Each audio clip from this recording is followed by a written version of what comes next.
Assalamualaikum ji. This is your teacher Sir Haris Bhatt, and today we are going to discuss about AS accounting. And in AS accounting, we are going for the chapter of final accounts of sole trader. You know that we have adjustments in the final accounts, and then we used to prepare income statement and balance sheet. So let's go for this question. Let's see how we are going to solve this. तो AS accounting में हमारा chapter है final accounts of sole trader का question. If you just look at it, मेरी book में 181 page है. मई जून 22-21 का question है. हमारा वेरिएंट 22 होता है, but this has come in May June 22-21. So let's read the question first. Kin is a retailer. The following balances have been extracted from the books of account on 31st January. Sir, 31st January? Yes. Our financial year can end at 31st January also, because it's 12-month period, and 12-month period कोई भी हो सकता है. It may start from 1st February and ends at 31st January. It may start from 1st July and ends at 30th June. यहाँ पे 31st January को करना है. एडवर्टाइजिंग अगर आप देखें तो वो आपका एक्सपेंस है, एक्सपेंसेस में आता है. कैरेज इनवर्ड जो है वो भी आपका परचेजेस में ऐड होता है. Carriage inward is a direct expense, it is added in purchases. Carriage outward is an indirect expense, वो हम एक्सपेंसेस में रिकॉर्ड करते हैं. थोड़ा सा इस पे बात कर लेते हैं. कैरेज इनवर्ड का मतलब है जो चीजें आपने परचेज की हैं उसको फैक्ट्री में लाने के लिए जो आपने फ्रेट पे किया है, कैरेज पे किया है, वो कहलाता है carriage. It's a part of purchases, क्योंकि चीजों को लाने के लिए आपने कैरेज पे किया, तो हम कैरेज इनवर्ड को परचेजेस में ही ऐड करें. लेकिन कैरेज आउटवर्ड जो है वो आपका एक्सपेंस होता है. क्यों? क्योंकि ये फिनिश गुड्स को आउटलेट पे ले जाने के लिए आप पे करते हैं. That is also known as transportation outward. तो वो एक्सपेंसेस में हम इसे रिकॉर्ड करते हैं दोनों एक्सपेंस. लेकिन एक डायरेक्ट एक्सपेंस है, एक इनडायरेक्ट एक्सपेंस. डायरेक्ट इंडायरेक्ट क्या होते हैं?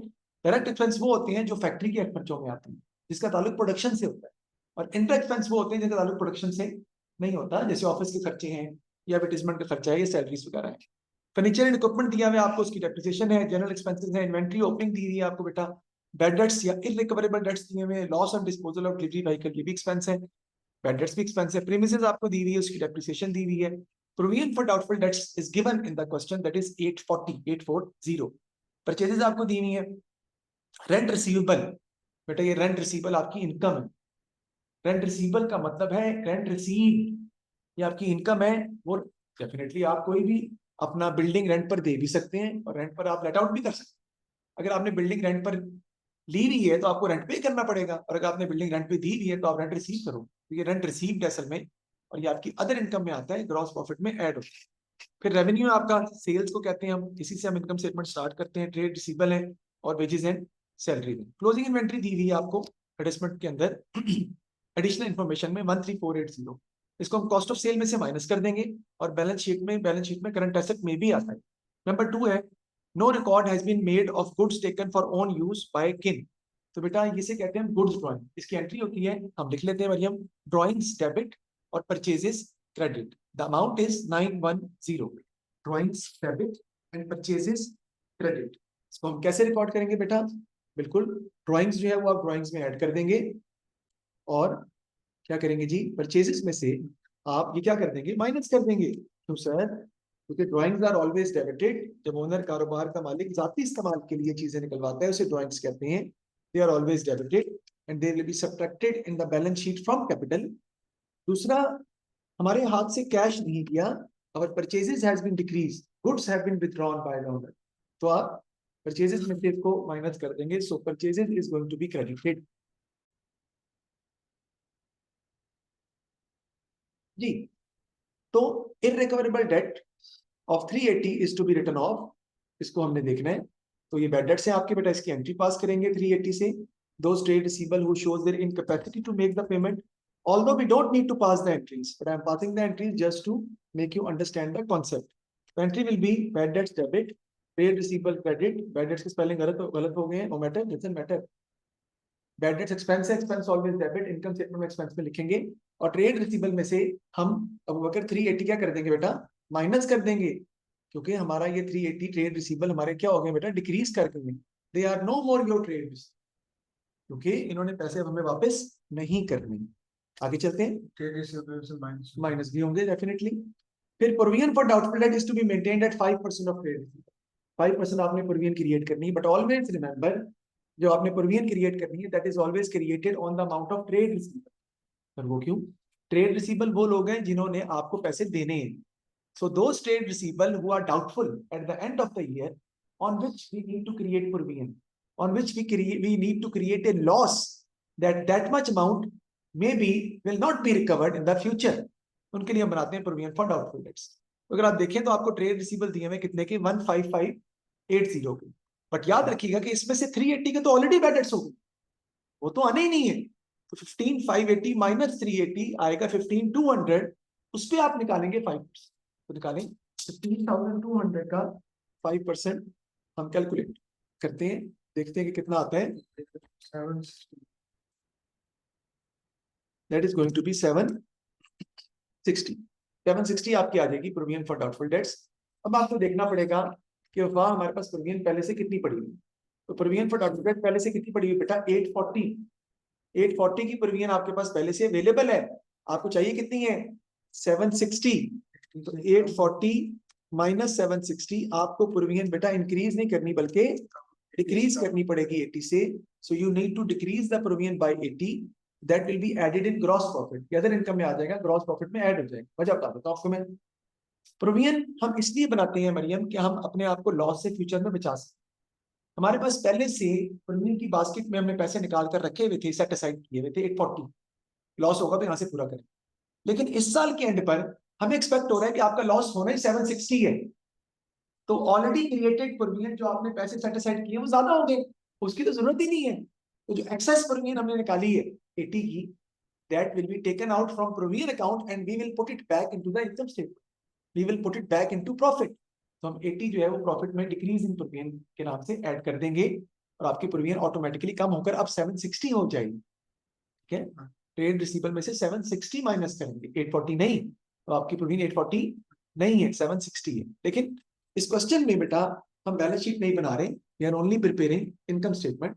So still I am discussing with you regarding the balance sheet, but it is not required for this question. आगे जी. Advertising include a payment of 3250 for a campaign which will last from 1st December to 30th April. कहता है advertising expense में एक amount शामिल है 3250 की, जो कि किस पीरियड से बिलोंग करती है? दिसंबर से लेके अप्रैल तक. कितने महीने बने बेटा? दिसंबर, जनवरी, फरवरी, मार्च, अप्रैल. 5. Very good. लेकिन उस 5 मंथ्स में से अगर हम देखें कि हमारे इस पीरियड से कितने मंथ्स रिलेट करते हैं तो वो 2 है, दिसंबर एंड जनवरी. वो कर क्यों? Because our financial year ends at 31st जनवरी. तो फरवरी, मार्च और अप्रैल की जो एडवर्टाइजमेंट की आपने पेमेंट की है वो प्रीपेड है, वो इस साल का एक्सपेंस नहीं है. वो आपको क्या करना पड़ेगा बेटा? माइनस करना पड़ेगा. तो 3250 इंटू 3 मंथ्स की है प्रीपेड. तो 3250 5 मंथ्स की है, मल्टीप्लाइड बाय 3/5. जो अमाउंट आएगी वो प्रीपेड है. देखिए फिर रिपीट कर रहा हूँ. 3250 total amount is already added in advertising. लेकिन उसमें से 2 महीने तो हमारे पीरियड में फॉल करते हैं, but 3 months are related to the next year.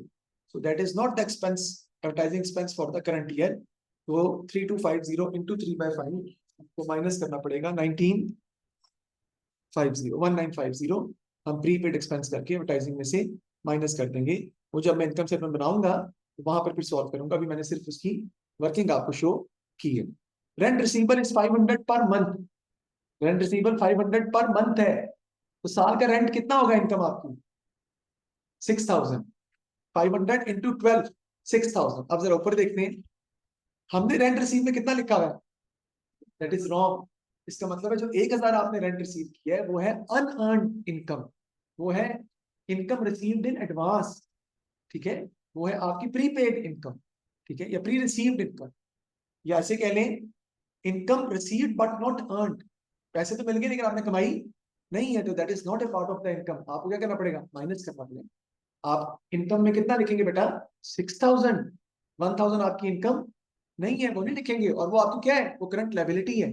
क्यों सर? क्योंकि आपको पैसे तो 1000 मिल गए हैं एडवांस में, लेकिन उसकी आपने सर्विस भी प्रोवाइड करनी है. That is going to be your liability of 1000. You will write 6000 in the rent receivable account and it will be added in gross profit with the amount of 6000 only rather than 7000. 6000 कैसे हुआ? 500 per month है, उसको multiply किया 12 से तो amount आती है 6000. जबकि ऊपर जो अमाउंट है वो आपकी लिखी हुई है कितनी? 7000. तो आपका तो जो इनकम है वो 6000 है पूरे साल की. आपको रिसीव हो गई है 7,000, तो 1,000 जो है वो रिसीव्ड इन एडवांस है, वो आपको माइनस करना पड़ेगा, वो आपकी लायबिलिटी है, आपकी इनकम नहीं है। वेजेस 1440 आर आउटस्टैंडिंग, ये वेजेस में हम ऐड कर देंगे, मैंने बताया था आउटस्टैंडिंग एक्रूड ऐड हो जाता है आपका, ये पेबल है ना, ये ऐड कर देंगे और करंट लायबिलिटी में भी आएगा। फिर 8 पॉइंट में भी छोड़ रहा हूँ, 9 पे आ रहा हूँ, premises to be depreciated by 2% using straight line method, तो प्रीमिसेस पर 2% निकाल लेंगे, और फर्नीचर एंड इक्विपमेंट पर 15% यूजिंग रिड्यूसिंग बैलेंस मेथड, उस पर भी डेप्रिसिएशन हम रिकॉर्ड कर लेंगे। ठीक है जी, अब चलते हैं 8 पॉइंट की तरफ। कहते हैं जी, किन sold his business only delivery vehicle in January 2022 resulting in the loss of 1350 shown in the balance at 31st January 2022। Loss हमें हुआ है, हमने एक ही व्हीकल था हमारे पास, वो हमने क्या कर दिया बेटा, बेच दिया। ठीक है, और हमने वो बेच दिया और उस पर हमें लॉस हुआ है, और वो कितने का लॉस है हमारा, 1350 का। तो अगर आप ऊपर देखें बेटा, व्हीकल तो ऊपर कहीं लिखा ही नहीं हुआ, व्हीकल ऊपर कहीं नजर आपको नहीं आ रहा। देखें, फिर से देख लेते हैं। अब मुझे बताएं, ऊपर व्हीकल आपको कहीं व्हीकल नॉन करेंट एसेट में नजर आ रहे हैं? नहीं, क्या वजह है?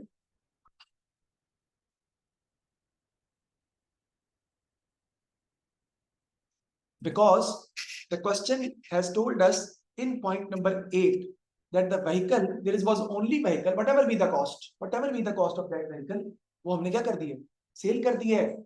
इसका मतलब अब होकर हमारे पास वो अब है ही नहीं, तो हम उसकी डेप्रिसिएशन को भी खत्म कर देते हैं और उसकी कॉस्ट को भी खत्म कर देते हैं, और सिर्फ लॉस प्रॉफिट को रिकॉर्ड करते हैं। और वो कितना हमारा 1350, which is recorded in the income statement as an expense. इसके लिए हम बनाते हैं वफा asset disposal account. Asset disposal account की नेचर होती है प्रॉफिट एंड लॉस अकाउंट की, by because asset disposal account is prepared to find profit और loss on sale of asset, and it is a temporary account. Temporary account का मतलब है कि हम प्रॉफिट लॉस निकालने के बाद हम डिस्पोजल अकाउंट को कहीं भी इस्तेमाल नहीं करते, वो आगे ट्रांसफर नहीं होती। यानी जो एसेट आप बेच रहे हैं उसकी कॉस्ट को डिस्पोजल अकाउंट में डाल देते हैं, उस पर होने वाली डेप्रिसिएशन को भी डिस्पोजल अकाउंट में डाल देते हैं, जितने पैसे मिलते हैं उससे कैश उसको लिखते हैं क्रेडिट साइड पर, और जो डिफरेंस आता है उसको हम प्रॉफिट लॉस के तौर पर रिकॉर्ड करते हैं, और वही सिर्फ हम रिकॉर्ड करते हैं, बाकी अमाउंट्स को हम कहीं भी रिकॉर्ड नहीं करते, क्योंकि वो सब कैंसिल आउट हो जाती हैं, क्योंकि वो एसेट अब आपके पास है ही नहीं, आपने सेल कर दिया है, आप उसको अपनी बुक्स में रिकॉर्ड नहीं करेंगे। ठीक है जी, तो हम बनाते हैं कि आप इनकम स्टेटमेंट, इसको हम रिकॉर्ड करते हैं कि हम कैसे इसको जो है वो मैनेज करेंगे। तो इनकम स्टेटमेंट में $2 के साइन हम बना लेते हैं। देखिए, मेरे जो 22-21 का सवाल है, कोई मुश्किल नहीं, आसान सवाल उसने दिया था। ठीक है, अगर आपकी प्रिपरेशन हो अच्छी, प्रॉब्लम आपको नहीं होगी, और बनाने को भी सिर्फ इनकम स्टेटमेंट का है, मतलब balance sheet is not required. तो रेवेन्यू से हम स्टार्ट करते हैं। कैलकुलेटर आपके पास होना चाहिए, क्योंकि कैलकुलेशन आप लोगों ने मेरे साथ करनी होगी। देखते हैं जी, रेवेन्यू हमें कितना दिया हुआ है क्वेश्चन में। Let's see, if you just look at the question, so the revenue is given in the question is 197,300. Let's see either there is any sales return. No, sales return कोई नहीं है। Revenue में लिख लूंगा sorry,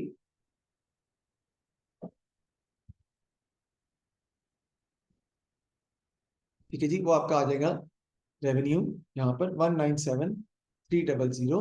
I will write over here 197,300। इसमें से बेटा हम लेस कर देंगे कॉस्ट ऑफ सेल्स, और कॉस्ट ऑफ सेल्स में आपका सबसे पहले क्या आएगा बेटा, ओपनिंग इन्वेंट्री, इसमें हम ऐड कर देंगे बेटा परचेजेस, और इसमें से हम लेस कर देंगे, अभी बताता हूँ, ये लिखना नहीं है, लेस कर देंगे हम क्या बोला, क्लोजिंग इनको, सॉरी है, हाँ जी देखता हूँ मैं। तो सबसे पहले ओपनिंग इन्वेंट्री की बात करते हैं। ओपनिंग इन्वेंट्री हमें यहाँ पे दी हुई है, इन्वेंट्री एट 1 फरवरी 2021 12310, लिख लेते हैं 12310। परचेजेस बेटा आपने इसमें ऐड करना होता है, लेकिन परचेजेस में से मैंने बताया था आपको कि आपको गुड्स ड्राइंग मरिए माइनस करनी पड़ेगी, क्योंकि चीजें आपने बिजनेस से निकलवाई हैं, परचेजेस में से माइनस करनी पड़ेंगी, परचेजेस आपकी क्रेडिट हो रही है। तो परचेजेस आपको ये दी हुई है 118,220, इसमें से आप गुड्स ड्राइंग माइनस कर देंगे 910 की, और फिर लिखेंगे 118,220 माइनस 910 जी 117,310 आपकी आ जाएंगी परचेज। इसमें हम ऐड कर देंगे carriage inward, because carriage inward is a direct expense, it is added in purchases. आपने जो गुड्स परचेज की थी उनको फैक्ट्री में लाने के लिए आपने कैरेज पे की है तो वो 2140 का कैरेज इनवर्ट परचेजेज में ही ऐड किया जाएगा 214,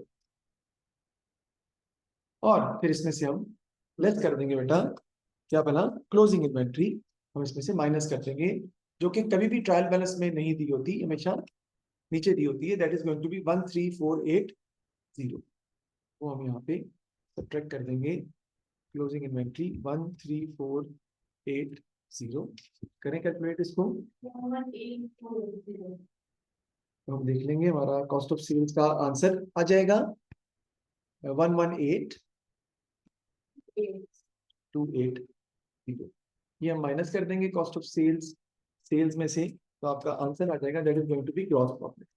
मैं तो सिंप्लीफाई करके लिख रहा हूँ लेकिन आपने पूरा वर्ड ही यूज करना है ग्रॉस प्रॉफिट का, ठीक है, लेबलिंग जरूरी है, उसके नंबर होते हैं, आपने जीपी नहीं लिखना, पूरा वर्ड यूज करना है जी। 79020 आपका आ जाएगा ग्रॉस प्रॉफिट। इसके अंदर अब बेटा आपने ऐड क्या करनी है बेटा, अदर इनकम आप ऐड करेंगे, उसकी हेडिंग देना चाहें दे सकते हैं, नहीं देना चाहें कोई मसला नहीं है।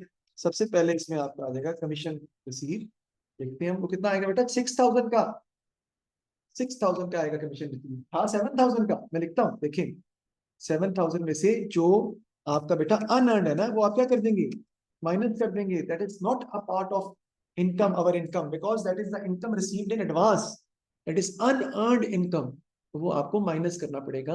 आपकी जो एक्चुअल इनकम है वो 6000 की है, 500 पर मंथ बिकम्स 6000। फिर यहाँ पे आपकी आ जाएगी बेटा add decrease in provision for doubtful debts, वो भी आप निकाल चुके हैं, और आपने कहा था कि प्रोविजन आपकी डिक्रीज आपने निकाली थी 15000 टू, पहले बैड डेट्स माइनस किए थे 380 के, तो आपका ट्रेड रिसीबल में से बैड डेट्स माइनस किए थे हमने 380 के, मैं दिखा देता हूँ, ये है ट्रेड रिसीबल 15580 में से 380 के बैड डेट्स माइनस किए थे आपने, जो आया था 15200 उस पर प्रोविजन क्रिएट की थी 5%, तो वो आपके पास जो है आती है कितनी 760, पड़ी आपके पास प्रोविजन कितनी 840, you have excess provision than required, तो you need to decrease the provision by 80 आप ऐड कर देंगे, मेरे ख्याल है और कोई इनकम तो मौजूद नहीं है, तो आपका आ जाएगा 6080 जी, हाँ रेंट रिसीवेबल, क्या बात है, ठीक है जी, तो रेंट रिसीवेबल भी हमारी इनकम है, उसको भी हम देखते हैं, ये जी रेंट रिसीवेबल वो लिख लिया ना, अच्छा मैंने वो कमीशन के नाम से, कमीशन अलग होगा मेरा ख्याल है, कमीशन भी है नहीं है, अच्छा कमीशन नहीं है रेंट ही है, तो रेंट लिख लेते हैं, फिर हम उसका नाम चेंज करके रेंट ही है ये जो जी। 1000 था ये दिसंबर जनवरी का है तो उम्मीद होगा। नहीं बेटा 1000 जो है वो हमें पता ही नहीं है कितने महीनों का है, ये वो रेंट है, आपका रेंट जो है वो 500 पर मंथ है, मल्टीप्लाई में 12 करेंगे तो रेंट बनता है आपका 6000, जो आपकी इनकम है, आपकी बुक्स में लिखा हुआ है 7000, तो जो 1000 है वो आपको एडवांस में रिसीव हो गया, वो लिखना ही नहीं था आपने, समझ इसलिए लिखा है ताकि आपको ये शो हो सके कि आपने इसको करंट लायबिलिटी में भी लिखना पड़ सकता है, because it is yet to be received, oh yet to be received, it is an unearned income received in advance, total करें कितना आ रहा है, टोटल करना, टोटल करना, हाँ 7 जी 85100, इसमें से हम लेस कर देंगे एक्सपेंसेस, और एक्सपेंसेस में बेटा सबसे पहले हम लिखते हैं क्या भला अपना कैरेज आउटवर्ड, कि अक्सर बच्चे मिस कर जाते हैं कैरेज आउटवर्ड को, तो वो आपने लाजमी लिखना है सबसे पहले क्योंकि दिया हुआ है क्वेश्चन में, तो कैरेज आउटवर्ड हमें कितना दिया हुआ है, विच इज एन एक्सपेंस 1730, मैं लिख लूंगा इधर कैरेज आउटवर्ड 1730, फिर आपका आ जाएगा जी एडवर्टीजमेंट, एडवर्टीजमेंट भी आपका क्या है बेटा एक्सपेंस है, एडवर्टीजमेंट आपको यहाँ पे लिखना है, और एडवर्टीजमेंट के बारे में हम बात करते हैं, एडवर्टाइजिंग जो है वो हमें दिया हुआ है कितने का 4900, लेकिन उसमें एडवर्टाइजिंग में वो कहता है नीचे हमने कैलकुलेट किया था कि वो कहता है कि 3250 का एडवर्टीजमेंट जो है वो दिसंबर से अप्रैल का है, उसमें 3 मंथ्स का है ना, 19 माइनस हो जाएगा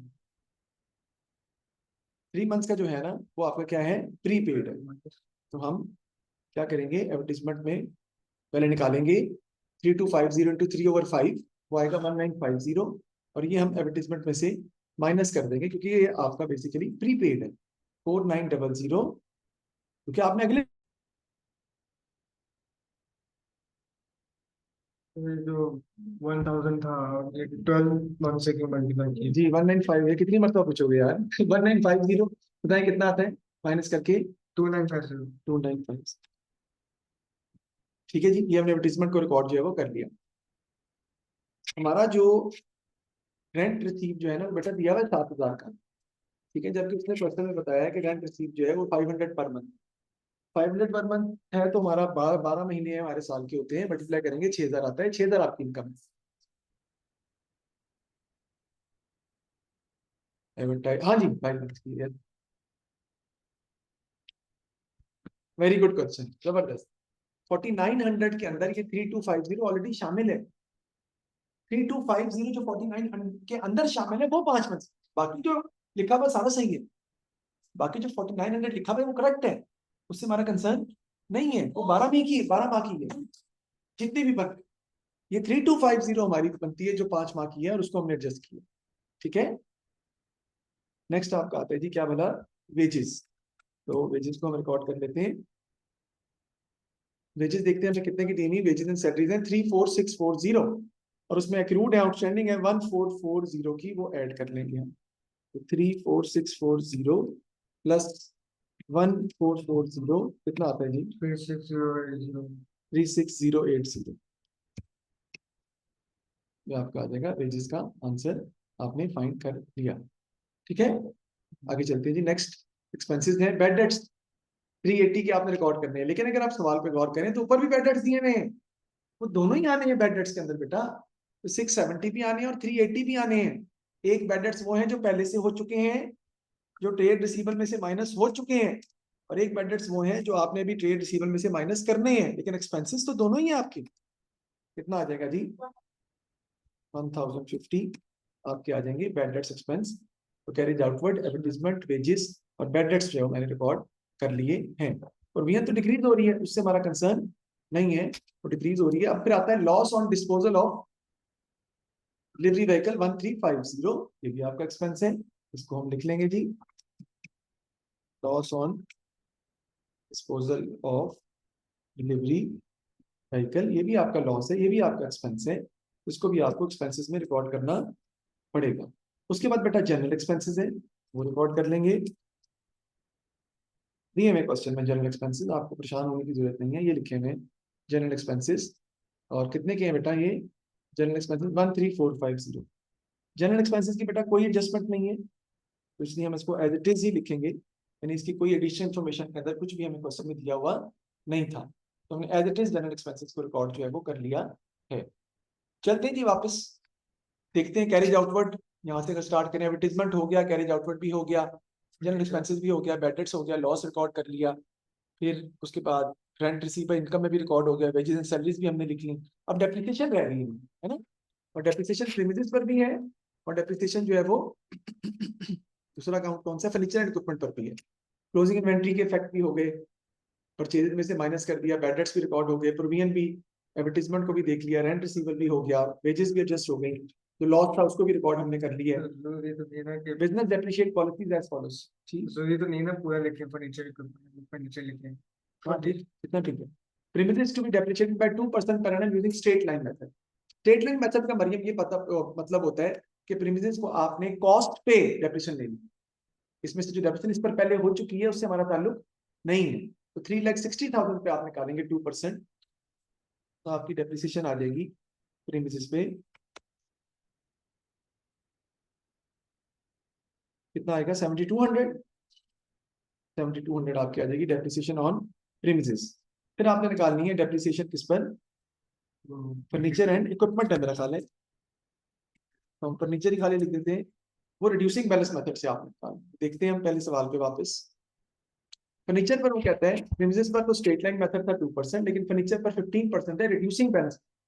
रिड्यूसिंग बैलेंस मेथड का मतलब होता है ये कि हमने पहले फर्नीचर एंड इक्विपमेंट की जो कॉस्ट दी हुई है 18,900 मरियम, इस पर जो पहले डेप्रिसिएशन हो चुकी है वो माइनस करेंगे, जो आएगा उस पर निकालेंगे पंद्रह, यानी पिछले सालों में जो डेप्रिसिएशन एसेट पर हो चुकी है, you need to subtract that amount and then you will calculate. ये फर्क है रिड्यूसिंग बैलेंस मेथड का और स्ट्रेट लाइन में।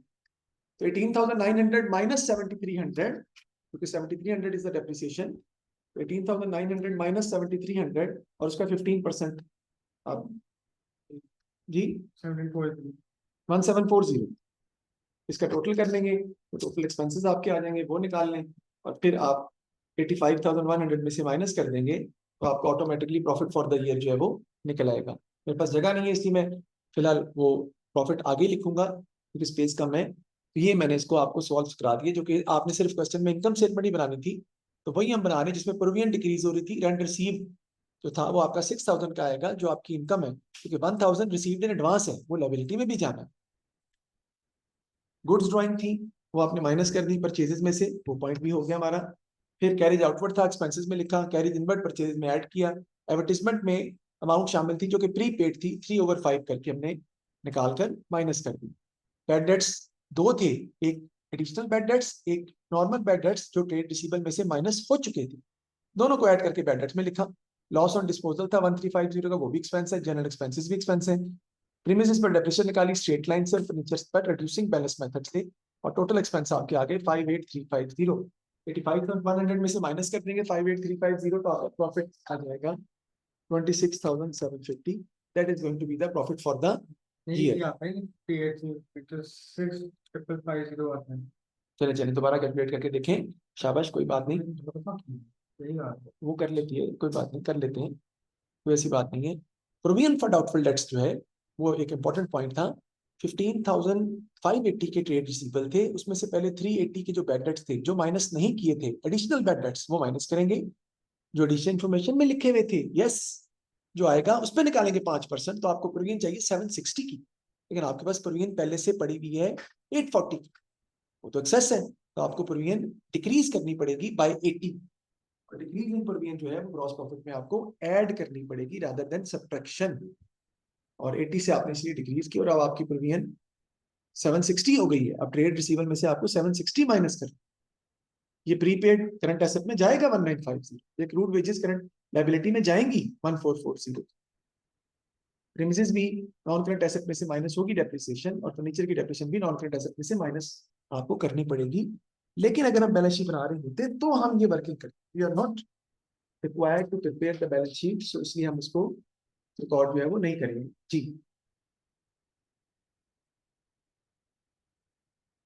कितना आ गया?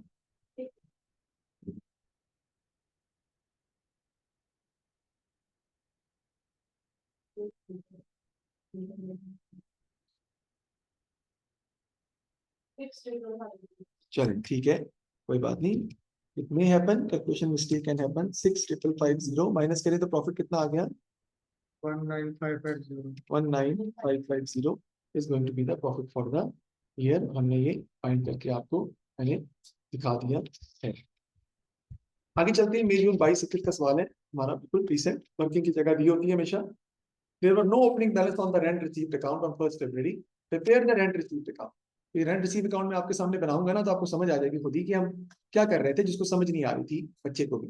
Rent receive account income account है, तो कैश यहाँ पर आएगा, वफा हमें कैश रिसीव हुआ है ना, उसकी एंट्री क्या होगी? Cash to rent receive.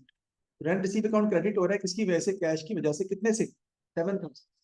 लेकिन आपकी जो इनकम स्टेटमेंट फिगर है, जो आपकी statement of profit and loss में अमाउंट जानी है, तो statement of profit and loss भी लिख सकते हैं, आपकी मर्जी है, उसमें जो अमाउंट जानी है वो कितनी है? वो 6,000 है, राइट।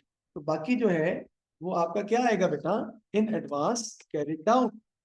ये वो है जो कि एडवांस कैरी डाउन है 1,000 का, ये लायबिलिटी आपकी, क्योंकि ये इनकम ऐसी है जो आपको मिल तो गई है लेकिन आपने अभी तक इसकी पैसे जो है, इसकी जो सर्विसेज हैं वो प्रोवाइड नहीं की। इसका टोटल कर लेंगे आप, और वो टोटल करके फिर आप जो है वो कैरी डाउन प्रॉब्लम जैसे आप लिखते हैं वो आपका आ जाएगा, जैसे टोटल कर लेते हैं। ये इन एडवांस कैरी डाउन होती है, कैरी डाउन हाँ, प्रीपेड कैरी डाउन लिख लें, आप अनअर्न कैरी डाउन लिख लें, कुछ तो लिखना है ना। खाली कैरी डाउन, खाली कैरी डाउन से बेटा आपको समझ नहीं आए कि ये है क्या, कौन सा कैरी डाउन, ये प्रॉब्लम। लिख तो सकते हैं लेकिन आपको अंडरस्टैंडिंग भी तो देनी है ना कि एडवांस कैरी डाउन है, और आगे आगे का क्या बन जाएगा? एडवांस ब्रॉट डाउन भी बनेगा आपका नेक्स्ट ईयर का। ठीक है जी, आगे अगर हम देखें तो कहते हैं जी prepare a journal entry to record the adjustment to the provision for doubtful debt account, a narrative is not required. कहते हैं जी एंट्री पास करनी है आपने, जनरल एंट्री, जिसमें आपने दिखाना है कि आपने प्रोविजन जो है वो डिक्रीज हो रही है। तो प्रोविजन जब डिक्रीज हो रही हो तो फास्ट की एंट्री हम क्या पास करते हैं बेटा, प्रोविजन फॉर डाउटफुल डेट्स हमारा क्या हो जाएगा बेटा, डेबिट, और इनकम स्टेटमेंट जो है वो क्रेडिट हो जाएगी। और अमाउंट कितनी थी हमारी, 80 की अमाउंट थी हमारी। 80 से आपने यहाँ पे प्रॉफिट एंड लॉस अकाउंट लिखूंगा, याद है क्योंकि चेंज हो गया ना, इनकम स्टेटमेंट यूज नहीं करते तो स्टेटमेंट का वर्ड मैं यूज नहीं कर रहा क्योंकि इतना टाइम नहीं होता। प्रोविजन फॉर डाउटफुल डेबिट हो रहा है क्योंकि लायबिलिटी आपकी डिक्रीज कर रही है, डिक्रीज इन लायबिलिटी डेबिट। और income profit loss account credit हो रहा है क्योंकि प्रॉफिट आपका बढ़ रहा है, आपने प्रोविजन से पैसे निकाल कर वापस प्रॉफिट में डाल, ये हमने अपना इसको रिकॉर्ड करके दिखाया। आगे कहते हैं जी Kin intends to purchase a new delivery vehicle, he is not sure whether the delivery vehicle should be depreciated using the straight line method और reducing balance method, explain the reason for recording depreciation in a business income statement. तो पता ही आपको कि asset के इस्तेमाल करने से asset की वैल्यू जो है वो कम होना शुरू हो जाती है, that decrease in value is called depreciation. By the use of the asset, the gradual decrease, the value of the asset will decrease, and that decrease in value is called depreciation. To spread the cost over the useful life of the asset. A reducing balance method is more appropriate for delivery vehicle because these are technological assets. They decrease more value in the early years and less in the later years. शुरू ज्यादा गिरती है, बाद में आहिस्ता आहिस्ता गिरती है। तो इससे मैचिंग कॉन्सेप्ट अप्लाई होता है इसके ऊपर, एक्रूअल भी, प्रूडेंस भी। वरना प्रॉफिट ओवरस्टेट कर जाएगा आपका, और एक्सपेंस रिकॉर्ड नहीं करेंगे तब भी आपका प्रॉफिट ओवरस्टेट कर जाएगा। बेनिफिट क्या है जी, फॉलोइंग मेथड का straight line easy to understand है, इजी टू कैलकुलेट है। और रिड्यूसिंग बैलेंस मेथड क्या है, it gives you more accurate figure, specially when those for those assets which are technological assets, it gives you more accurate amount of depreciation। ठीक है जी, तो ये हमने इसको सवाल को सॉल्व किया है।